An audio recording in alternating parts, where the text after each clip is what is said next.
बिस्मिल्लाहिर्रहमानिर्रहीम। अस्सलाम वालेकुम viewers, welcome to my channel. आप देख रहे हैं इंसानी फूड सीक्रेट्स। आज मैं आपके साथ शेयर करने जा रही हूँ मीठे चावल यानी कि जर्दा, एक नए सीक्रेट्स के साथ। वीडियो के एंड तक लाजमी देखिएगा, वीडियो बहुत ही टेस्टी बनने वाली है। यहाँ पर मैंने 1.5 किलो के करीब पानी लिया है। आधा किलो मैंने चावल लिए हैं भिगो कर रखे हुए आधा घंटा पहले। 4 अदद इलायचियों के दाने, 4 अदद लौंग, 1 अदद दालचीनी का टुकड़ा, ये फ्लेवर के लिए होता है इसलिए शामिल कर रहे हैं। 1 टेबलस्पून घी शामिल कर रही हूँ ताकि हमारे चावल टूटे नहीं। 1 टीस्पून नमक शामिल कर रही हूँ। 1 टीस्पून येलो कलर, और ये आधा किलो चावल है। बॉयल आने पर हम इसमें चावल शामिल कर देंगे। 5 से 7 मिनट बाद हमारे चावल अच्छे से बॉईल हो जाएंगे।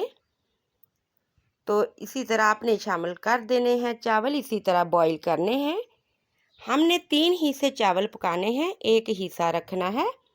वो हमारी जो चीनी का लिक्विड होगा उसमें अच्छे से पक जाएंगे। और चावल हमेशा 3 कनी रखने हैं, यानी कि चावल हाथ पर उबला हुआ आप रखें, उसके 3 पीस हो जाएं। तो इस स्टेज पर आपने चावल जो जर्दा बनाना है रखने हैं। हाफ प्याली घी में शामिल कर रही हूँ। घी को हल्का सा हम गर्म करेंगे। गर्म करने के बाद 500 ग्राम चीनी इसमें शामिल कर देंगे। जितने चावल हो उसके बराबर ही चीनी हम शामिल करेंगे।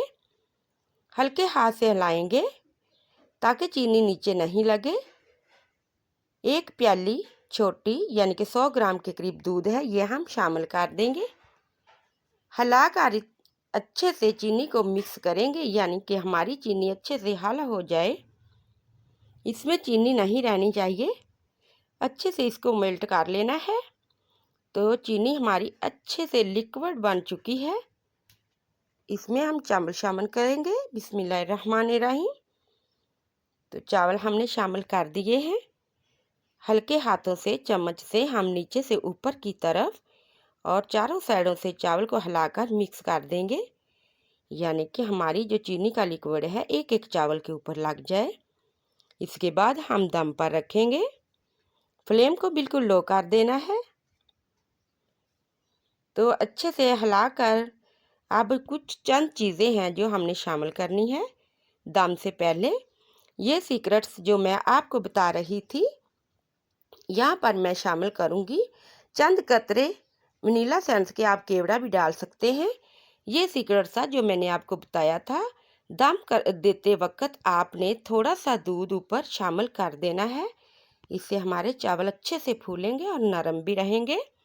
2 टेबलस्पून देसी घी शामिल कर रही हूँ। इसका फ्लेवर बहुत अच्छा आता है, बिल्कुल खोए जैसा जायका आता है जब हम चावल खाते हैं।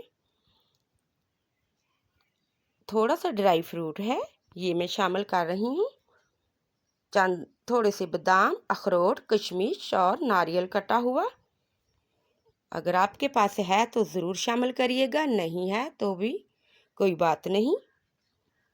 तो इसके ऊपर हम डालकर अब कपड़े से इसको कवर करके हम 10 से 12 मिनट के लिए इसको दम पर रखेंगे।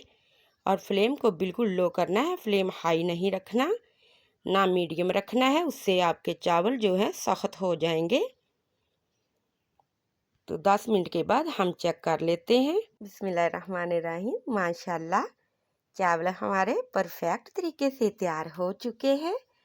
बिल्कुल फूले फूले नरम। सख्त चावल नहीं खाइएगा, ना रखिएगा, उससे पेट में काफ़ी गड़बड़ हो जाती है। बिस्मिल्लाहिर्रहमानिर्रहीम। तो हम सर्व कर रहे हैं, आप देख सकते हैं चावल हमारा खिला खिला अलग अलग है। तो इसी तरह व्यूअर्स आपने ज़रूर बनाने हैं, खाने भी हैं। खाने के बाद फीडबैक ज़रूर दीजिएगा करें। तो माशाल्लाह जो एंड पर मैं दूध शामिल करती हूँ वो उसका मतलब ये है कि उससे हमारे चावल कभी सख्त नहीं होंगे, नरम और फूले फूले रहेंगे। अगर मेरी वीडियो अच्छी लगे सब्सक्राइब, लाइक, शेयर ज़रूर कर दीजिए करें। Thank you. अल्लाह हाफिज़।